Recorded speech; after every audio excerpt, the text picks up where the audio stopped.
Well, we're pleased to welcome Democrat Marie Gluesenkamp Perez to the studio. She is a small business owner in Skamania County. She has an economics degree from Reed College and owns an auto repair shop with her husband in Portland. She's also the mother of a 1-year-old. Welcome to Straight Talk. It's nice to have you here. Thank you so much for having me. Well, this is a crowded race, 9 candidates. Tell us why you decided to get into the race and what your biggest criticism is of Jaime Herrera Beutler. You know, Jaime is an extremist.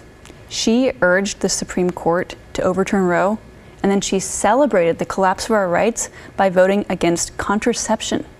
You know, if you are against abortion and you're against contraception, you are not a moderate, you are an extremist. You know, she has been teeing up the queue for the Supreme Court to take away right to same-sex marriage. She voted against a bill codifying same-sex marriage. This is not the path of a moderate. We cannot rely on her to safeguard our rights.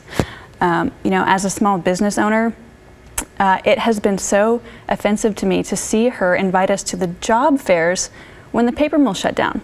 You know, we lost our paper mill, and her solution has been to host job fairs. There were 11 employers there, Laurel, right? One of whom was selling Tupperware. You're not going to put a kid through college or save for retirement selling Tupperware. Right? We need representatives who do something about this economy. She has been in there for 12 years, and she'd like us to think that the gridlock is based on someone else, but she's the one holding the bag on this. You know, there were cracks in the Cascade locks. That is one of the biggest wheat ports in the country. And her solution to this was to send out emails about beanbagging sea lions. You know, we have disinvested in rural infrastructure to such a degree that things are collapsing around our ears, and it is a huge problem for us. We need real leadership. Well, you are really the only Maine Democrat out of all the 9 that's really done any fundraising. Where are all the Democrats? Yeah. Well, you know, I feel really honored. The other primary Democrat in this race dropped out and endorsed me because he saw that I have the skills and the experience to really deliver real results in this working class district. What do you think your chances are on Tuesday of coming out in the top 2? Yeah, listen, this district is 43% Democrats, so Jaime is relying on Democrats to vote for her. That is a very risky bet on her part. So you know, we've got to work hard. We can't take anything for granted, and we are working hard, but we believe we can make it through. Well, let's talk about the economy because it's the #1 issue for Washingtonians and probably for most Americans with inflation at a 40-year high. But the Republicans blame Joe Biden and the Democrats. So why should the voters of Southwest Washington, and 57% of them are not Democrats, why should they trust you as a Democrat to help rein in inflation when it's gotten to this point already? Yeah, you know, I am a small business owner. Like, nobody knows this better than us. You know, I own an auto repair and a machine shop with my husband. The same box of gloves that cost me $5 in 2019 cost me $25 today. You know, 2.5 years into this pandemic, we still have no national production of face masks, you know, medical grade masks that we rely on to keep our first responders safe. So no one knows better than small business owners working in the trades like me that we have to bring back family wage jobs, manufacturing, the things that really grow the economy in the long term. You know, spending has been out of control and on the rise. This has been, you know, decades in the making. And I would argue that it's because we are electing a lot of career politicians, extremists, you know, doctors and lawyers, and not people who have to make payroll and balance the budget and keep facilities running.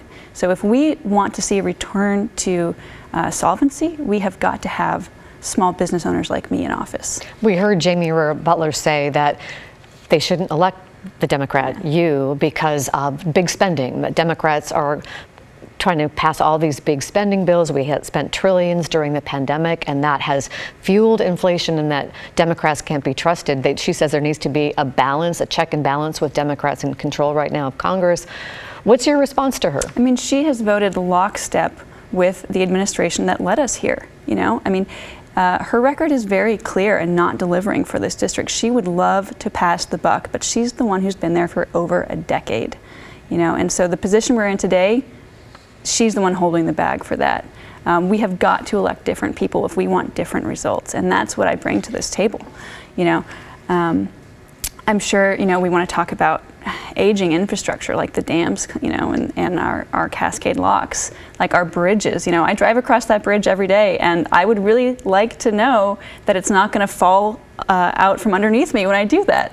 As a small business owner, I don't look at my 60-year-old roof and say, by golly, that's an asset. I hope it takes out a lift when it collapses. No, you get out ahead of it. Interest rates have been close to 0% for how many years? And this Congress, which is Jaime's Congress, has failed to invest substantially in any of the long-term investments to our infrastructure that's going to keep our economy thriving. She mentioned the bridge, the I-5 bridge. Yeah.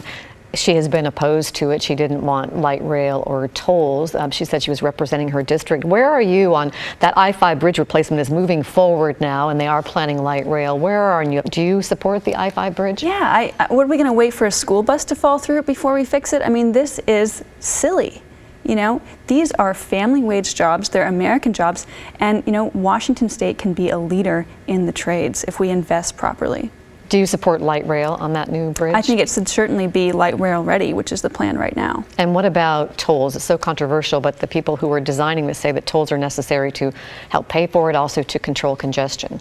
Yeah, you mentioned I have a degree in economics. Economists love to say that tolls are a regressive tax.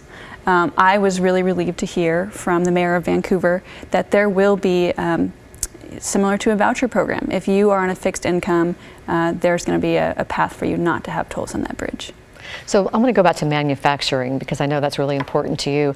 How would you try to bring manufacturing back to the United States? Yeah, that is so critical. I actually, my husband and I bought a machine shop in 2020.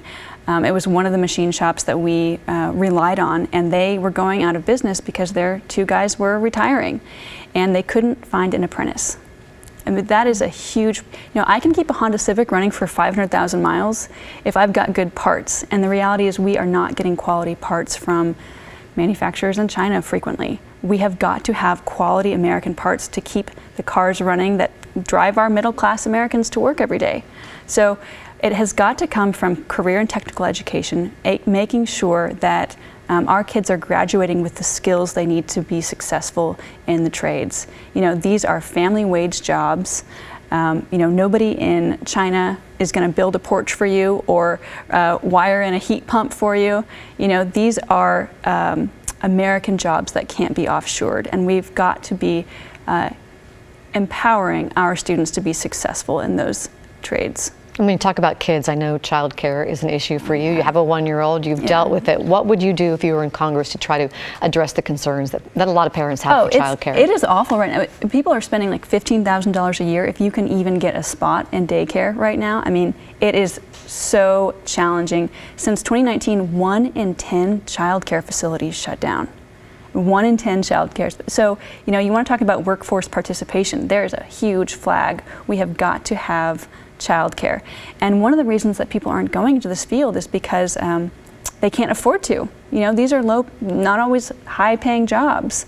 And so I think one of the things Congress can and should be doing proactively is public service debt forgiveness. Just like we let teachers, lose some of their interest rates or get a better interest rate when they're teaching in public schools. Those early education teachers, kids are learning just as much then. From 0 to 5, that is when so much in the brain is happening. We've got to support that.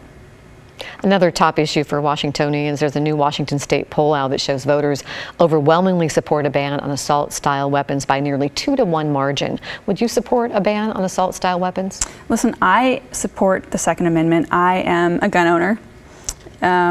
Everybody I can see from my house in rural Skamania County is a gun owner.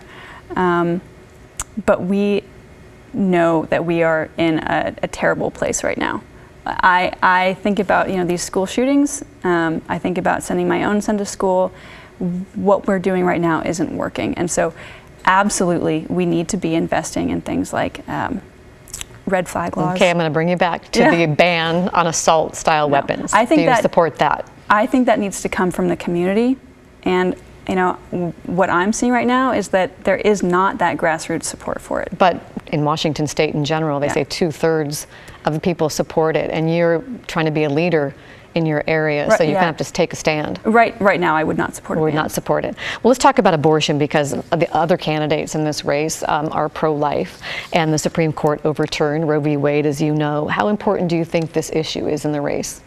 Oh, it's fundamental. I mean, this is not about the minutia of constitutional law. This is about, do Americans have a right to privacy, to bodily autonomy? I mean, that is huge. So we are seeing a really fundamental collapse in rights, and I am so saddened to see this happen. And people think that their rights are protected in Washington State. They are not. They are teeing up a federal ban on abortion, and the other candidates in this race would vote for that. I want to give you about 40 seconds or so for a final thought to leave with our voters before Tuesday's primary election. Yeah. Well, there are profound differences between the candidates in this race. I am the only candidate who is going to stand up for a woman's right to choose. I'm the only candidate who is going to support LGBTQ rights. And I'm the only candidate who's actually working in the trades, growing family wage jobs. And that is what America needs now. We need to empower the people who are making things better at a community level, and not extremists and not career politicians. Marie Gluesenkamp Perez, thank you for joining us here on Straight Talk. Nice to have you here. The primary is on Tuesday. Be sure to vote. Thanks again for joining us.